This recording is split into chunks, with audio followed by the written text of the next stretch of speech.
మనకు ఎన్నో ఓటీటీలు ఉన్నాయి కానీ తెలుగు వాళ్ళ కోసం ప్రత్యేకంగా ఓటీటీ మాత్రం ఉండేది కాదు. అలాంటి సమయంలో 100% తెలుగు కంటెంట్ కోసం పెట్టిన ఓటీటీ ఆహా. కరోనా సమయంలో లాంచ్ అయిన ఈ ఓటీటీ ఎందుకో తెలియదు కానీ ముందు నుంచి రేసులో వెనకబడే ఉంది. మరి ముఖ్యంగా కంటెంట్ సెలెక్ట్ చేసుకోవడంలో అక్కడున్న టీం వెనకబడ్డారని విమర్శలు మొదటి నుంచి వస్తూనే ఉన్నాయి. తెలుగు రాని ఉత్తరాది వాళ్లకు ఇక్కడ తెలుగు ఆడియన్స్కు ఏం కావాలో నిర్ణయించే అధికారం ఇచ్చారు. వాళ్ళు పేరుకు తెలుగు కంటెంట్ అని చెప్తున్నారు కానీ ఎక్కువగా మలయాళం డబ్బింగ్ మీద ఆధారపడ్డారు. ఒరిజినల్ కంటెంట్ ఇవ్వడంలో మిస్ కావడంతో ఆహా ఇప్పుడున్న కాంపిటీషన్ తట్టుకోలేకపోయింది. దీనికంటే తరువాత వచ్చిన ఈటీవీ విన్ కూడా మొదట్లో పుంజుకోవడానికి చాలా కష్టపడింది. 90s మిడిల్ క్లాస్ బయోపిక్ వచ్చేంత వరకు కూడా ఈటీవీ అనే ఒక ఓటీటీ ఉందని ఎవరికీ తెలియదు.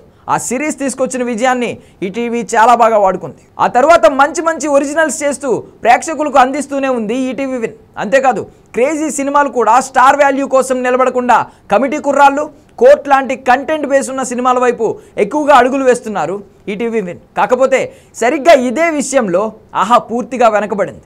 ఈ డిజిటల్ ప్లాట్ఫామ్ వచ్చి 5 ఏళ్ళు అవుతున్నా కూడా ఇప్పటికీ ప్రేక్షకులకు ఏం కావాలో పక్కాగా తెలుసుకోలేకపోయింది. ఒక ఓటీటీ సర్వైవ్ అవ్వాలంటే ఉండాల్సింది original content. Netflix, Amazon, Hotstar లాంటి సంస్థలు సినిమాలు ఎన్ని కొంటాయో ఒరిజినల్ కంటెంట్ కూడా అంతే ఇస్తుంది ఆడియన్స్కు. అందుకే ఇంత పోటీలో కూడా అవి నెట్టుకొస్తున్నాయి. సోనీ లివ్, జీ లాంటి ఓటీటీ సంస్థలు కూడా తమదైన శైలిలో ఒరిజినల్ కంటెంట్ ఇవ్వడానికి ప్రయత్నిస్తున్నాయి. కానీ ఆహా ఈ విషయంలో రేసులో కాదు కదా, కనీసం సీన్లో కూడా కనిపించట్లేదు. అక్కడ వచ్చిన ఒరిజినల్స్ ఇంతవరకు విజయం సాధించింది లేదు. అందుకే మేనేజ్మెంట్ సీరియస్ డెసిషన్స్ తీసుకున్నట్లు తెలుస్తోంది. ఆహాలో ఎవరు ఎక్కువ పెట్టుబడి పెట్టినా దాని ఫేస్ మాత్రం ముందు నుండి అల్లు అరవింద్దే.